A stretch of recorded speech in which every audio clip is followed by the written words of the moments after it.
에고와 성령의 관계. 에고는 인간의 이기적이고 물질적인 자아를 의미하며 자기중심적인 사고와 행동을 이끄는 원천입니다.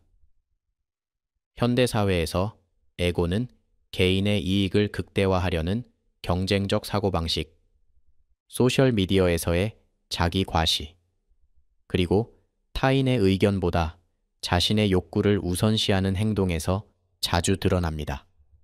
에고는 자신을 중심으로 세상을 해석하며 이를 통해 나와 남을 갈라 행동하게 만듭니다.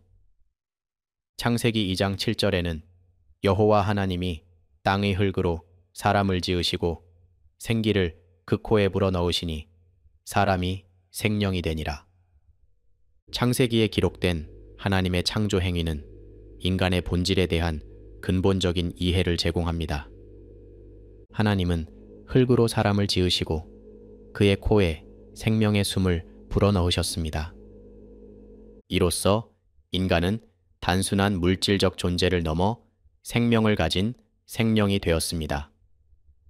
이는 인간이 육체적 존재와 더불어 영적 요소를 포함한 복합체임을 나타냅니다. 그러나 인간의 에고는 아담과 이브의 타락 사건에서 명확히 드러납니다. 에덴 동산에서 하나님이 금지한 선악과를 먹은 결과 그들은 물질적, 정신적, 영적 차원에서 근본적인 변화를 겪게 되었습니다. 선과 악을 알게 된 그들의 눈이 열려 자신의 벗은 몸을 인식하게 되었고, 이는 신체적 자각을 상징합니다. 동시에 하나님과의 관계에서 멀어지게 되며 영과 혼의 조화가 깨졌습니다. 이 사건은 인간 에고의 자기중심적 성격이 처음으로 드러난 중요한 순간으로 볼 수 있습니다. 요한복음 3장 5장에는 사람이 물과 성령으로 나지 아니하면 하나님의 나라에 들어갈 수 없느니라 고 말씀하며 인간이 단순히 육체적 존재로서가 아니라 영적 재탄생을 통해 하나님과의 관계를 회복해야 함을 강조합니다. 이는 인간의 영, 혼, 육이 하나님의 계획 안에서 조화를 이룰 필요성을 나타냅니다. 에고와 성령의 만남은 불과 얼음의 충돌과 비유될 수 있습니다. 에고는 그 본질상 차갑고 자기중심적인 벽을 형성하며 변화에 저항합니다. 반면 성령은 불의 형상으로 나타나며 사랑과 진리로 에고의 단단한 벽을 녹입니다. 에고가 성령을 만나면 혼란과 갈등이 일어납니다. 성령의 임재는 에고의 자기방어적 태도를 무너뜨리고 자아의 불완전함을 드러냅니다. 에고는 처음에는 이를 거부하지만 성령의 사랑과 진리 앞에서 점차 녹아내립니다. 이 과정은 신앙인의 삶에서 자아를 초월하고 영적 성숙으로 나아가는 전환점이 됩니다. 성령과의 만남을 통해 에고는 겸손을 배우고 자신을 초월한 더 큰 목적을 인식하게 됩니다. 예를 들어 성령의 임재를 경험한 개인은 자신의 욕망이나 목표를 내려놓고 더 큰 공동체의 이익이나 하나님의 뜻을 따르는 삶을 선택하게 됩니다. 직장에서 어려운 동료를 용서하거나 자신의 시간과 자원을 희생하여 봉사활동에 참여하는 행위는 성령이 에고를 초월하도록 인도하는 구체적인 사례가 될 수 있습니다. 그러나 성령의 불에서 멀어지면 에고는 다시 냉소적이고 자기중심적인 상태로 돌아갑니다. 이는 에고가 하나님과의 관계에서 멀어지고 영적으로 고립되며 냉각되는 상태를 나타냅니다. 이러한 과정은 신앙 여정에서 흔히 볼 수 있는 영적 갈등과 회복의 모습을 보여줍니다. 성령의 임재는 단순히 감정적 체험이 아니라 신앙인의 삶 전반에 걸친 변화를 동반합니다. 예를 들어 성령의 인도를 경험한 사람은 개인적 목표보다 하나님의 뜻에 더 집중하게 되고 이를 통해 삶의 방향성이 바뀌는 사례를 보입니다. 한 신앙인은 성령의 감동으로 인해 매일 아침 기도와 말씀 묵상 시간을 가지기로 결단하였고 이로 인해 직장에서 더 인내심 있고 긍정적인 태도를 보이며 동료들과의 관계를 개선했습니다. 또한 성령의 인도로 용서를 실천하여 오랫동안 지속되었던 가족 갈등을 해소한 사례는 성령의 역사가 실질적으로 어떻게 작용하는지를 보여줍니다. 기도, 예배, 말씀 묵상을 통해 성령의 인도를 받을 때 에고는 점진적으로 녹아내리고 하나님과의 관계는 깊어집니다. 이러한 변화는 개인의 삶뿐만 아니라 공동체 안에서도 영향을 미칩니다.